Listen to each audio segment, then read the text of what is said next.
Very much, Megan. Encouraging.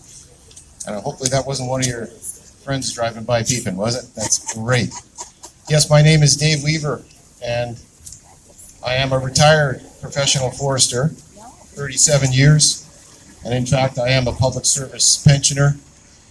I put in 12 years of my 37 years with the government, and I'm honored to be here today and to speak to the forest practices that I have observed and documented. But I'm also very angry. I'm very angry here today because my pension is invested in such resource extraction that I see as unsustainable. Mosaic Forest Management manages all the private land for Timber West and Island Timberlands, as Megan has mentioned. And if one was to rate Mosaic's forest practices compared to other standards, this is how they would rate.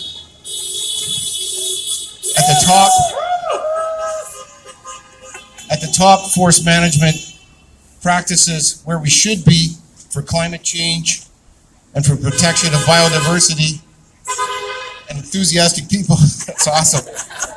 And the protection of old growth, that standard of forest management is up here. If I was to look at public land, and I'll use the word public instead of crown because that's less colonial, public land is managed at about this level. Private forest land, which Mosaic is managed under, which our pensions are invested in, is down here. Yeah.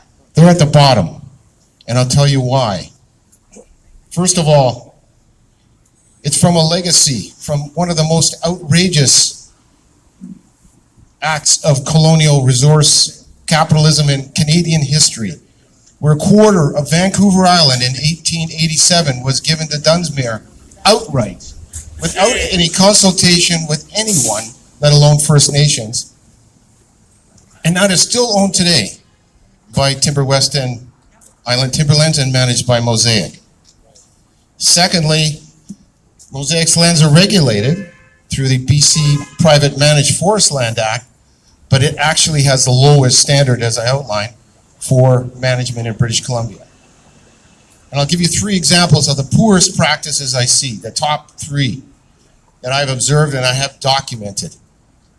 The first one is the rate of harvest. Under the Private Managed Forest Land Act, there is no restriction on the rate of harvest. That was removed in 2003. You remember that date, everyone does here. You know what happened in 2003? Tell us. That's when the government changed. And they dumped all of the restrictions prior to that. Mosaic can log as much as they want, when they want, sea to sky, with no restrictions in the rate of harvest. I've been able to assess watersheds in our area, and the health studies are shown that between 30 and 50% higher than on public land. Second most outrageous practice is the size of the clear cuts. There's no restrictions in the Private Managed Forest Land Act for how big a clear cut can be. Public land is capped. Public land is capped, believe it or not, at 40 hectares. One watershed study I found a 240 hectare clear cut on the private land sector. So the cumulative effects of that increased rate of harvest and the size of the clear cuts is huge. The impact on watershed function is obviously negatively impacted, and it increases the potential for flooding, for drought, for wildfire spread. We haven't even had that yet here, but it is coming. The science is out. It's very, very clear, and it's a very huge concern. The third one, and just the third one for today, there's many. The third one is biodiversity. There's no priority for protection of biodiversity under the Private Managed Forest Land Act that Mosaic works under. Profits are the priority, and it's quite obvious. There's no protection for old growth measures. Nothing is there. We must stop old growth logging now, even on the east side of Vancouver. Whatever's left. We looked at Browns River for Jay in the area that he's concerned about by Mount Washington. That watershed is logged about 70%.